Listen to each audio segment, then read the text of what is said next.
धनंजय मुंडे परळीतनं विजयी झाल्याचं आता जाहीर करण्यात आलेलं आहे। बहीण भावांनी एकत्रपणे मतदारसंघात प्रचार केला। फक्त परळीच नाही तर राज्यातल्या अनेक मतदारसंघांमध्ये हा प्रचार झाला आणि त्याचंच हे फलित आहे। आपण आणखीन एक ग्राफिक्स आपल्या स्क्रीनवर सध्या पाहतो।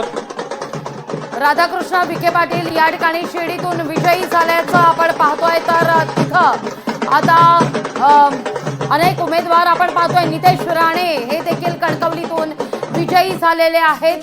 तर कोल्हापूर दक्षिण मधून महाडिकांनी आपला गड कायम राखलेला आहे। मंगलप्रभात लोढा सुद्धा मलबार हिल मधून विजयी झालेले आहेत। तर विजयी झालेले हे उमेदवार काही वेळापूर्वीच घोषणा झालेली होती त्यांच्या विजयाची आणि आणखीही काही निकाल येत्या काळात येत राहणार आहेत। आपण झारखंडवर देखील लक्ष ठेवून आहोत। भाजप आणि झारखंड मुक्ती मोर्चा प्रत्येकी 28 जागांवर सध्या आघाडीवर आहे। झारखंड मधला निकाल सुद्धा भाजपसाठी अत्यंत महत्त्वाचा आहे।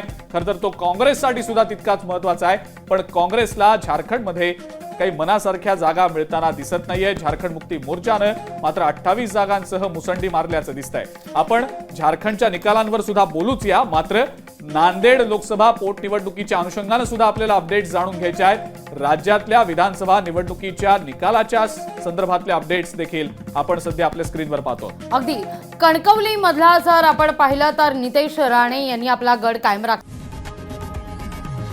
लोकशाही मराठी ऐका, पहा, जागरूक रहा।